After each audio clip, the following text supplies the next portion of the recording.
everybody, welcome again to another episode of the Vault Podcast. I'm Zan, and this is a pretty special episode. We have our first musician to contribute to the show.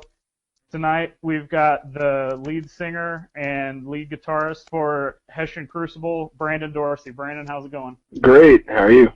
Doing good. I've always asked everybody, I've got to ask you, what have you been listening to lately? What's been on your playlist? Oh, man.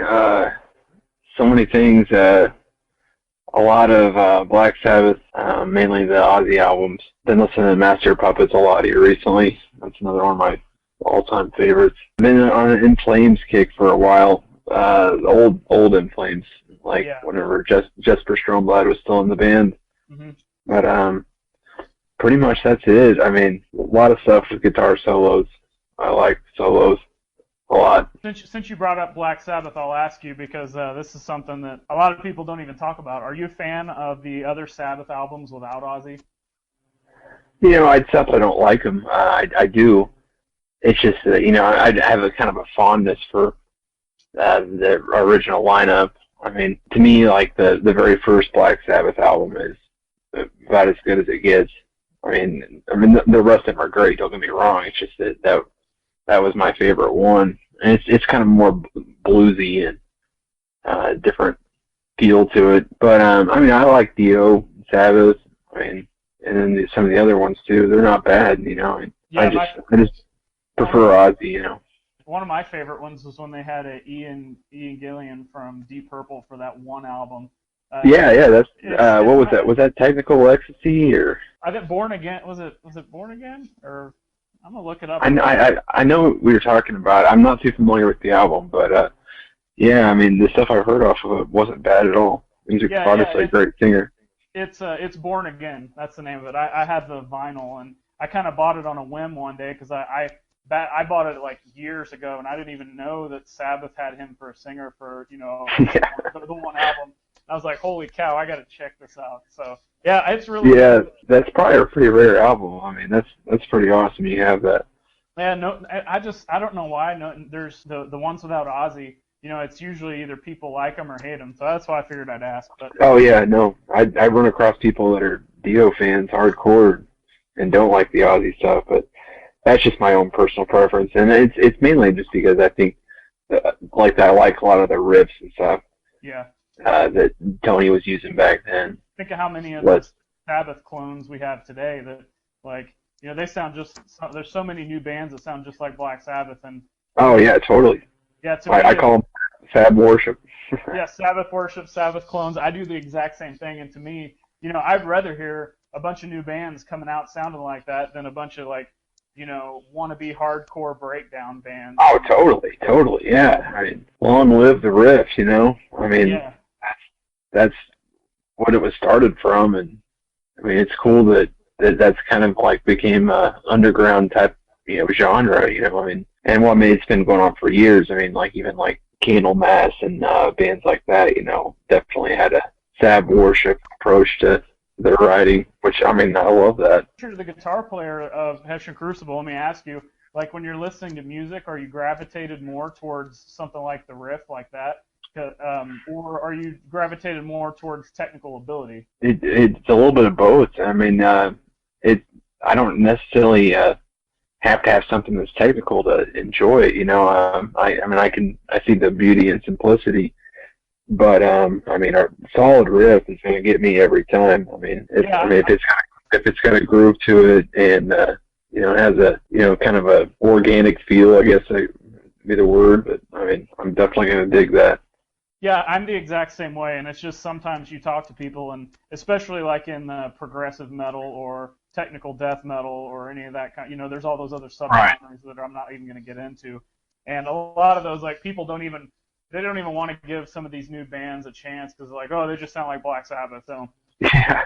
No, I mean, I think that's awesome. I mean, and I hear it with, certain bands and Slayer or, or Metallica or whatever, I mean, I think that's cool whenever, you're showing your influences, and there's nothing wrong with that. They're not reinventing the wheel. They're just taking an old sound and giving it kind of their own flavor.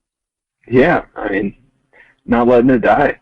That's the way I look at it. Right. All right, so we'll move we'll move into the band if you want. I mean, for people who aren't familiar with your band, just give us some brief background and what's happened, what's going on currently. Well, I guess we started in '07, '08, and just been through a whole lot, just different singers and lineup changes and all that.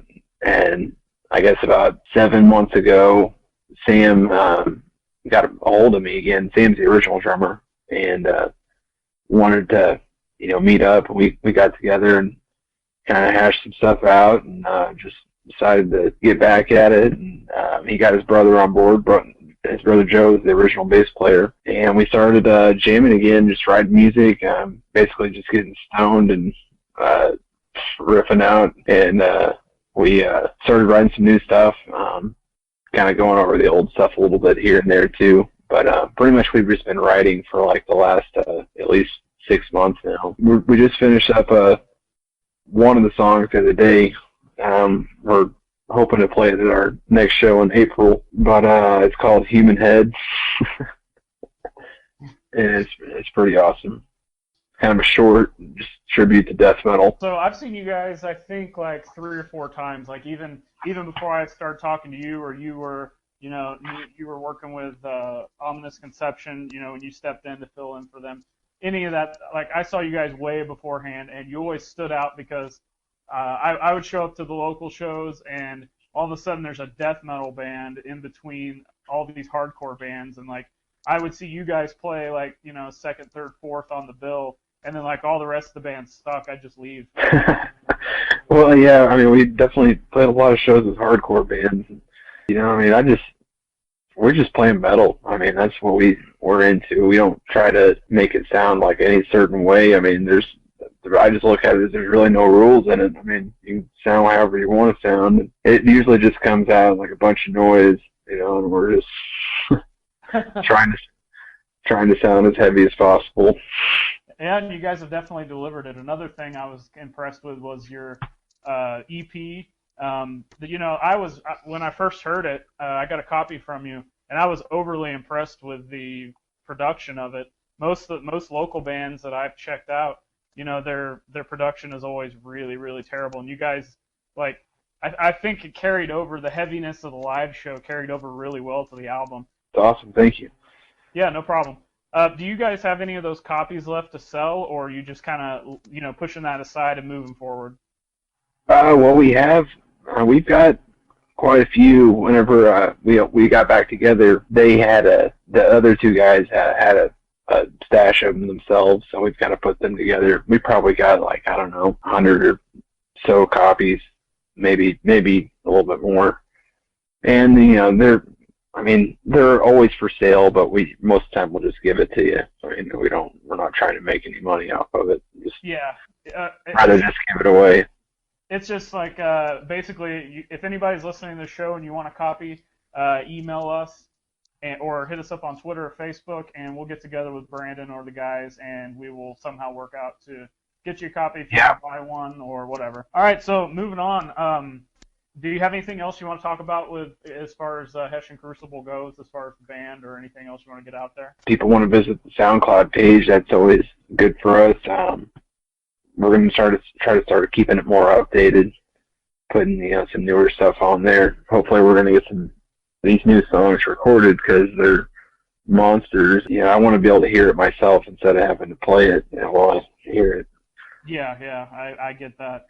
And don't forget your Facebook page. You've kept that pretty updated. I mean, I'm pretty sure all of us are kind of in the same boat as far as not being huge Facebook fans. But let's face it, if you're going to promote and you're going to get the word out there, it's almost necessity, don't you think? Yeah, you got to use it. It sucks, but I mean that's the way that it's worked out. You got to have social media if you want to be in a band.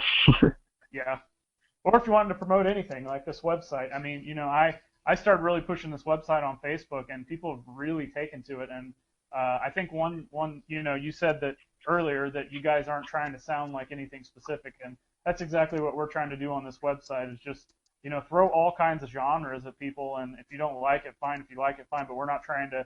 I think as a band or as promoters or as website or anything. If you kind of pigeonhole yourself to one thing, you really limit yourself. Right. Yeah. No, I completely agree. All right, so moving on. These are some kind of personal questions as far as music goes for you personally. What do you remember the very first piece of music you bought, CD, record, tape, what it was, or anything like that? I do, actually. I was 13 years old, and I bought a copy of Siamese Dream, the Smashing Pumpkins album, on cassette. That's a pretty good first one. Yeah, it was a great first one. I didn't know anything about the band at first. I just knew there was a good-looking girl at my school that wore a Smashing Pumpkins shirt, and I thought that'd be something that I should probably check out. And this happened to be an awesome album.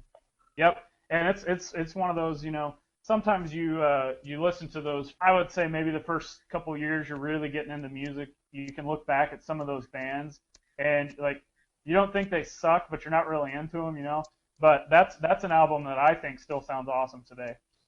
Yeah, it does. I still listen to it from time to time. One of my biggest influences, probably. That album's one of your biggest influences? Yes. Oh, that was one of my questions going later, so we'll just have to remember that. All right. Next, and this you can kind of roll that question into this one too. What's your thought on the current state of music, and that's be it industry, genres, and you don't have to cover anything, just, whatever you right off the top of your head is on just the current state of music. It sucks, really. I mean, in my opinion, the music industry is becoming almost non-existent now. There's not, there's not the touring rock star, attitude there was thrown around in the 80s and even the 90s too. And, probably even in the early 2000 area and stuff like that. But it's just things have changed a lot, and people don't buy CDs anymore. Not as much anyway. Everything's all digital now, so it kind of changes things up. But I don't necessarily think that's what's the problem with the music scene. I think a lot of it's just the lack of creativity and, I don't want to say talent, because I feel like that's a little rude to say, but a lot of this new music is just terrible. New country, new rock, new rap. Don't even get me started on the new country music. I will flip my lid on that. Oh yeah, it's not good. And I love old country. I don't know. I'm a subscriber to Spotify, which a lot of people probably give me shit about that, just because. Just because it's a digital streaming service, but man, it's got everything. I'm able to take all my CDs with me to work, which I could not do before. That's one thing we talk about almost every show. We end up talking about different formats of music, and you're talking about the current state of music, how it's changed and everybody's doing digital. I think that's the way to go for bands going forward, especially definitely. Bands with no budget. I keep stressing anytime I find an artist that's unsigned, and I'm not looking to profit from them necessarily. I'm just look, you need to record something on a cell phone, even just get that music down and get it out there, and combine that with social media, and you don't even need record industry anymore. You don't. Anybody can make their own album. Your brother pretty much made an album in his room, Yeah. And it sounded just as good as anything else you're going to find on a shelf, Well, so there's no need for the record label anymore, And in my opinion, a lot of times the quality doesn't even matter, because, if you look at a band like The Exploited or Discharge or some of the old hardcore punk or Dark Throne, that's the quality is awful, but you can still hear all the riffs and everything through it if you're a true music fan, and I just think it gives the music even that much more depth with poor quality sometimes. Totally, I agree. I love black metal, and there's a lot of bad sounding black metal out there. And then on the flip side of that, the good, the really crisp quality black metal is awesome too. It's just got a totally different feel to it, Yeah, no, I like both sides of it. It's hard to not, listen to say a Dimmu Borgir or Behemoth or uh, bands like that. Yeah. Flesh God, Apocalypse, something like that. You hear that slick production. I mean, it's going to be hard not to think it sounds awesome because it does sound awesome. And that's the first thing you notice is like, wow, those drums are crazy. The guitar sounds really big. So I mean, it goes both ways, And then you get the raw side of it with early Emperor, Mayhem, and stuff like that. Dark Throne, like you're talking about. I always joke on the show that the early black metal stuff, as awesome as it is, like the guitars sound like chainsaws and the drums sound like they're playing on pizza boxes. Yeah, pretty much so. I mean, anyone who's ever done any kind of like a analog tape recording, just by using like a little boom box or a phone tape recorder or whatever, anyone's ever used one of those to record a live band knows that it's hard to kind of capture all of the drums. You'll get like one or two drums, and that's about it. One other thing we'll talk about on that is I'm sure you've noticed, like even people I know that aren't even really music fans have noticed. What do you think's up with the huge surge of vinyl all of a sudden? Well, it's a collectible item. It's something you can like hang on your wall. I mean, to me, metal fans are the type of people that they'll go out, and if they have a favorite band, and that favorite band happens to put a special edition CD out that comes with a bonus disc or something like that of one of their favorite records, they're probably going to buy it, even though they've already got the other copy of it. But they want that extra, stuff, and just as a collector, and and it's probably not just metal fans. I mean, I'm sure that there's people in all genres of music that do that, but I mean, what I've noticed about vinyl though is it's like a keepsake, it's something that you like, can look at. Some people actually listen to them also. I mean, I haven't had a record player in years, so I haven't actually listened to any of my vinyls, but yeah, it's kind of an oxymoron for me. Like that's my favorite format to listen to. I have a couple hundred vinyl records, and I have 7 inches. I have 2 different record players, but I end up half the time I end up ripping them into MP3s anyway because of what you said earlier. I can't take 200-300 records with me down the road. Right, and I mean listening to music on vinyl is like supposed to be like the purest form, and it sounds really, really good. Yeah, it does, especially if you've got a really high-end record. I mean, I don't have a high-end record player, but I've been around some people that have, and it's just amazing. Yeah, I mean, it does sound awesome. I've been wanting to get one for years. I mean, but I just never done it. I don't know. And I mean, anymore, I just use everything on on my phone or my computer or whatever. Yeah, and it's expensive too. I mean, as much as I love buying. I'll use an example. I think it was the last Abigail Williams that came out. They did like a double LP gatefold album, and they only made 75 of them. So like I was super excited to get that, but then I ended up ripping it to my computer anyway. But that's like you said, that's the keepsake that I have. That there's only 75 of them made. Period. So whether it ends up being worth money or not, it's just a collectible thing. And like you said, it's metal. And hip hop actually is pretty metal, classic rock, and hip hop like really coveted vinyl. But I noticed like Best Buy's selling vinyl again, and they're selling all different genres.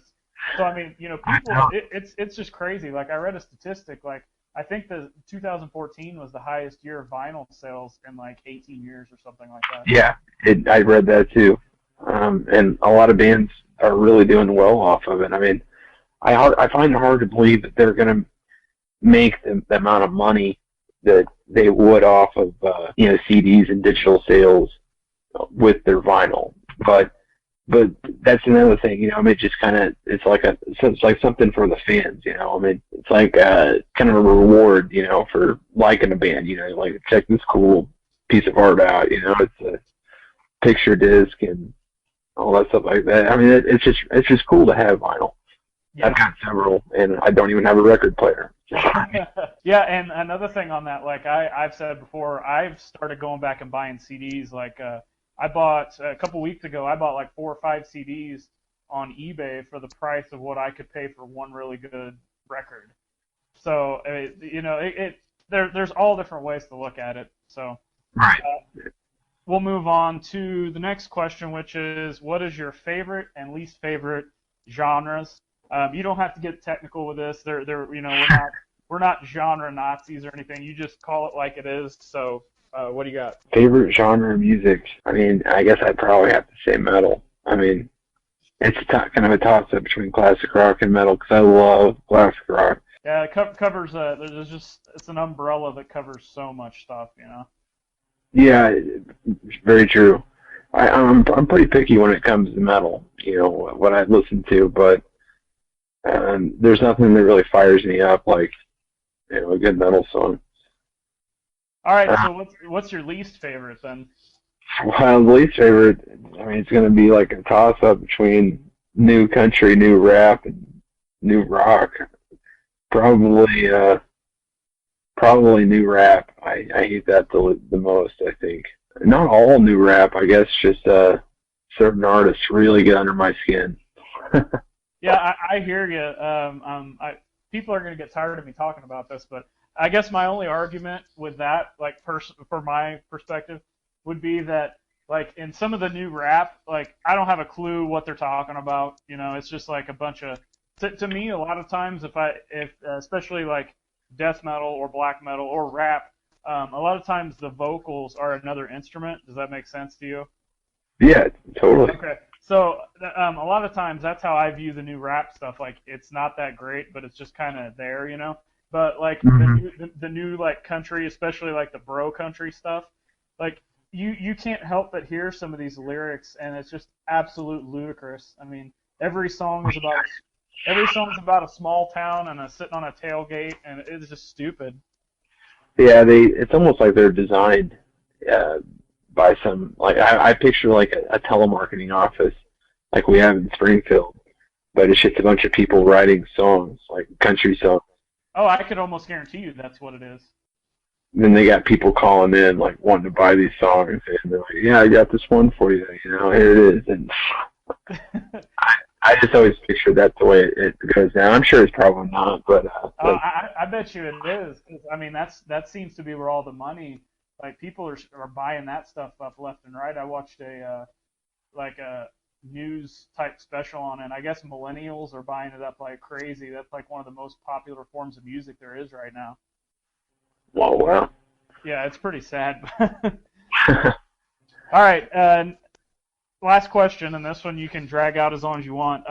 List your 5 most influential bands, just of any genre. I'll throw Black Sabbath in there for one of them. I don't know which one it would be, but yeah, they don't have to be in any order or anything. Just throw them out there, and if you've got comments on what they've done for you as far as like just personally or you're playing or anything, you can add that too if you got anything. Well, Black Sabbath is one of the first albums I ever had of theirs, Paranoid. I had it on cassette also. I remember sitting in my room with candles lit, listening to Planet Caravan, like pretending that I was like high on mushrooms or something. When I was a kid, and I learned how to play all the songs that are on that record just from jamming around with the album playing. That one definitely kind of taught me, what a riff was, and threw power chords out there for me too. Yeah. I'm a really big Typo Negative fan also.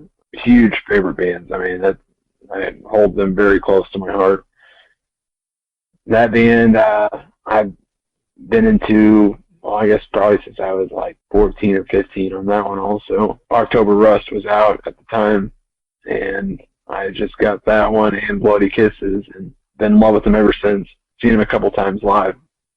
Yeah, they're one of the bands that have one of the most unique sounds I've ever heard. Yeah, and I mean, I've been to a ton of concerts. I mean, a ton, and that was the first time I saw Typo Negative. Was one of the best concerts I've ever seen in my entire life. It was at Pops in Sauget, Illinois, and they were playing with Celtic Frost. Nice. And man, it was a great concert. My drummer Sam was there, and he he got ejected from the show earlier before Typo Negative even came on. Yeah, that's. But it was awesome, though. So they're definitely in my top 5. I'm gonna have to throw Rush in there. I love the technicality of Rush, and I love just the great songwriting they have, and the chemistry too. I mean, there's probably not a band out there that has more chemistry than those 3 dudes, and they're still doing it. So I mean, you got to say something to that. I mean, they've been around for a very, very long time, and are still making records. And their records are all usually consistent too. Yeah. I mean, it's always going to have some pretty technical shit in there that, you're probably going to want to learn how to play eventually. Yeah, Rush is awesome. I'm hoping to catch them live this year if they are playing any shows, doing any tours. Pink Floyd is another big one for me. I always listen to them. Love David Gilmour, one of my favorite artists of all time. I'm a big Opeth fan also. Old school Opeth. I don't like it's not that I don't like the new Opeth. It's just that I just prefer Deliverance albums like that. Yeah, the Deliverance and is it Damnation? Isn't that the? Yeah, Damnation, Deliverance, and Blackwater Park are all real similar. Yeah, came out around. Those are the Deliverance and Damnation. We're both big fans of those two here. Yeah, Deliverance is just some of the most beautiful music you've ever heard in some areas, and then the other side of it's just the most brutal stuff you've ever heard too. You just wish more bands were like that and wouldn't be so one-dimensional. Yeah, and do it so tastefully too. I mean, that's the thing about I like Opeth is that they just can do it tasteful. I mean, he may be singing pretty as can be, but it's going to sound great. It's not going to sound like total cheese, like total radio cheese or anything like that. So I mean, I've always been a Michael Ackerfeld fan. I'm definitely a Behemoth fan. I like metal a lot. I love a lot of black metal. So I mean, they're one of the more aggressive ones, I guess. So I'd probably have to give it to them. They're more of the. I think they're one of the more digestible black metal bands, if that makes sense.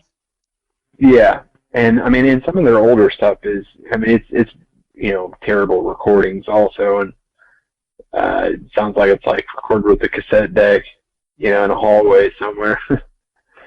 And I still like that stuff too. I mean, it's just, and you hear the power of some of their stuff. It's just, I mean, you just, like I was saying before, you can't help but not like it. I mean, it just sounds that good. All right, I'm gonna throw 2 more questions at you, just kind of off topic. Who's one of your favorite vocalists? And this could be any genre again. I really, really like Peter Steele. I feel like that he's one of the better vocalists that was ever around. With his ability to hit lows and highs, I mean, like they were nothing at all. And he's also a bass player, so he's playing an instrument and one of the driving sounds of the band too. Yeah, I totally agree. And when you say low sounds, he hit the lowest of the low. Yes, he does. Total baritone, and then but he, in October Rust, he's hitting some really high notes. Yeah.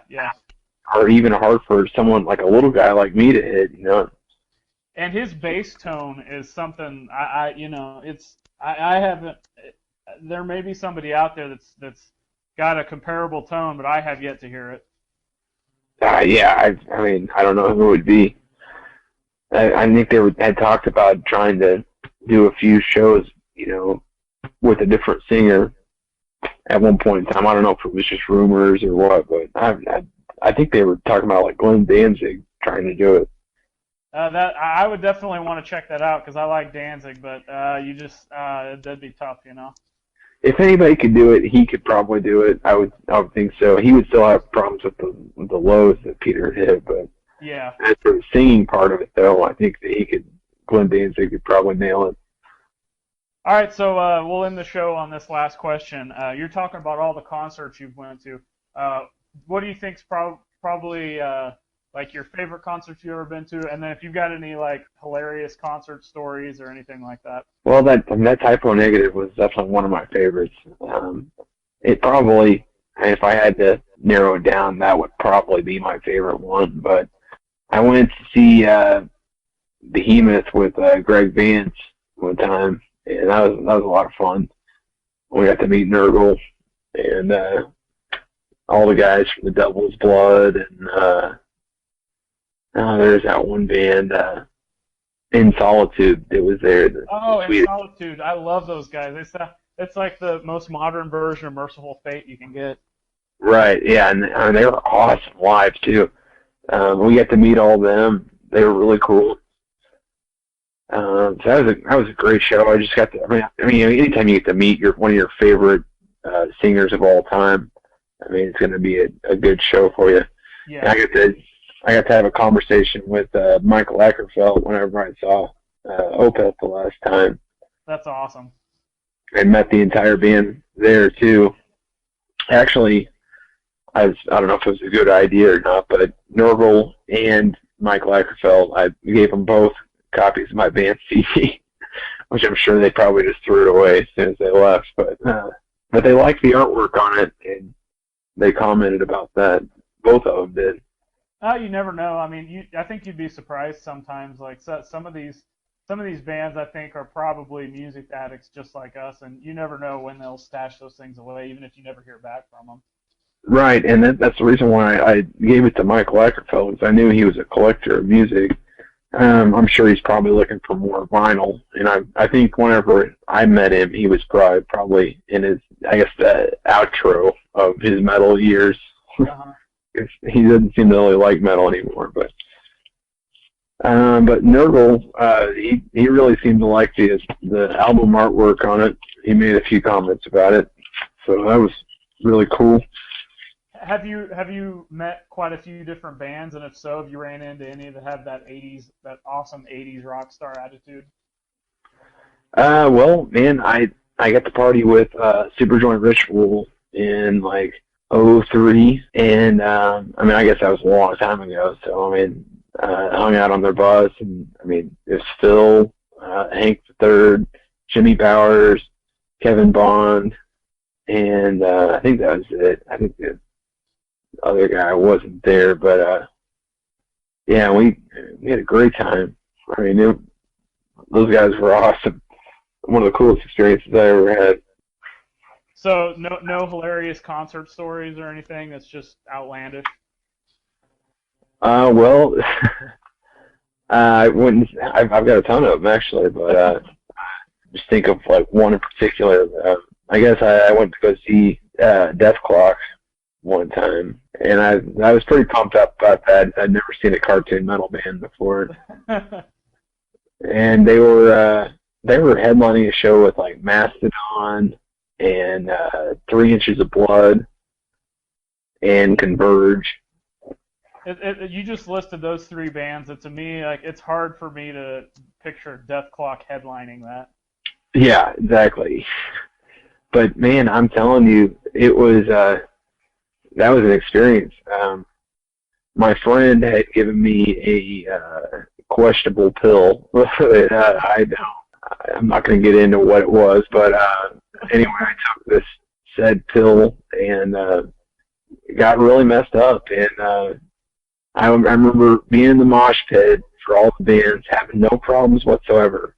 And then it was time for Death Clock to come on, and they came out with it was one of the songs off that first album, and it was so freaking loud and so intense, so many lights. There was just so much metal all at once, and I was just like, it was almost like I could feel it like punch me in the face, and I blacked out right there. It like went face down in the mosh pit. So it was almost like the show actually came to life there for a second. Yeah, totally. I mean, it was in like the first song, maybe the second song at the most. But yeah, and I went down hard, and I woke up to my friend, roommate actually. He was waking me up. My hat had fell off, and he was like, "Dude, "You all right?" I had no idea what was going on. Kind of got up and I felt fine. And they kind of pulled me out of the mosh pit. I blacked out again. Like I blame it on the fact that I looked up at the stage again and just saw, those guys rocking out so much that it just hit me again. It was just too much metal at once. The cliche that comes with that is like too much metal actually was true. Yeah, man, and it was probably a lot to do with this questionable pill that I took, but which would go along with the cliche metal thing. Totally, yeah, you're right. But yeah, man, it hit me all at once. It was like a sack of bricks. I went down. I ended up having to watch the rest of the concert from up in the stands, like from the balcony. It was just so much, and they were like doing dueling guitar solos, like back to back. Everything was so spot on. It was just, oh man, it blew me away, literally. All right, I said we were going to end the show, but I do have one more question. So you've played live music plenty of times. You've played in a couple of different bands. Have you had any Spinal Tap moments? Well, I mean, the current lineup of Hessian, we've been through a lot together, so we've had some pretty crazy moments. We played some pretty questionable shows, and had weird situations happen. There was one time we were playing at the Ugly Mug, and there was this kid walking around with drumsticks during the show. I remember seeing this kid, he was playing air drums on chairs and stuff like that. And I just took mental note of it. I don't know why. I just happened to notice it. But anyway, we get up on stage and we go to play our first note of this first song, and I felt a drumstick smash me in the back of the head. And I think this kid threw this drumstick at me. I'm looking around for him in the crowd, couldn't find him anywhere. And I looked back at Sam, our drummer, and I'm about ready to shut the song down at this point in time, and our drummer had broke a stick on the very first hit and launched at me and tagged me right in the back of the skull. Man, it hurt so bad. But yeah, I don't know. I was ready to fight this kid at this point in time. Had nothing to do with him at all. That's pretty awesome. All right, well, we'll get out of here again, guys. Hessian Crucible, check them out on Facebook, Twitter. We're gonna have links on the website where you can go check them out. We'll post a couple of their songs too. Brandon, thanks for coming on, and we'll get you on again later down the road. Awesome. Thanks for having me.